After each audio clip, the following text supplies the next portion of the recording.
can we actually take down how much these cost, and then we can sort of, because what tends to be the case, it tends to be more expensive than ordinary mainstream foods, isn't it? Yeah, what I can do is, they are expensive, aren't they, generally? They are more expensive than your conventional foods.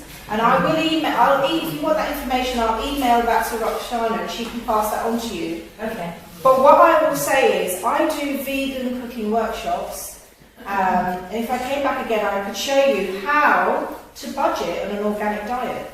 Because when my daughter became ill and I had to quit my job in the city, I had no income. I had to survive on very little. And that the government would give me whilst I was caring for my daughter. And when I was looking for a cure to help her get through this this episode, the episode she was having, we went on an organic diet, and I did that on benefit because I couldn't work.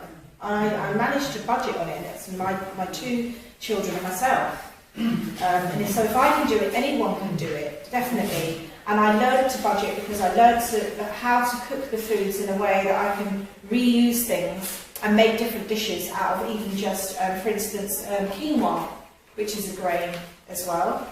I can make with quinoa tasty vegan burgers, vegan balls as an alternative to meatballs with spaghetti.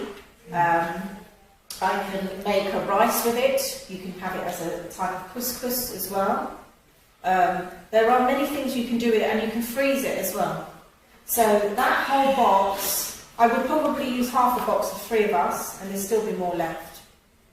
You know, so there are ways of budgeting, and I have many recipes. I'm going to give you one of these actually. If you just pass one down. I reach out to people from food.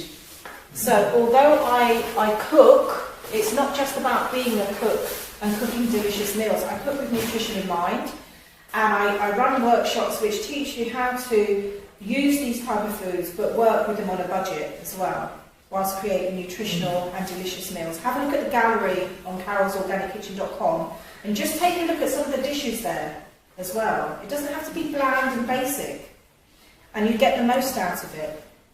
Now, as you know, this coconut oil can be quite expensive.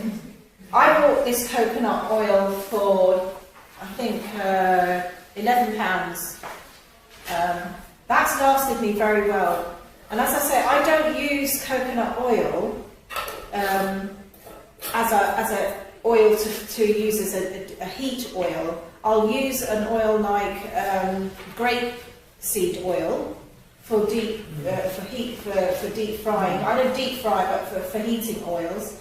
And I use this as a cold pressed oil. And what I get the most out of this, if I'm cooking, I'll cook in the grapeseed oil, and I may then add a teaspoon of coconut oil into my meal as well, if I'm doing a curry. And just that is enough. You don't have to cook everything in coconut oil to get the benefit of it. I also make my own body butters, my own hair creams, my own facial creams with coconut oil and shea butter and essence oil, depending on what essence oil I want to treat certain things or make deodorants with. So I'll use for deodorants things like eucalyptus, mint, lemongrass, lime, for lavender for the skin, the face. So I get a lot of it, and I blend it up with a hand blender, and it produces a great volume with shea butter and essence oil. But it's also very good moisturiser for the skin. You've got very dry skin if you put... Just on its own. Yeah, this is a raw organic cold press coconut. My daughter uses that on her when she had eczema. She no longer has eczema. She had very dark patches, very dark neck, very angry, dry skin. Coconut oil helped, and it's eliminated it.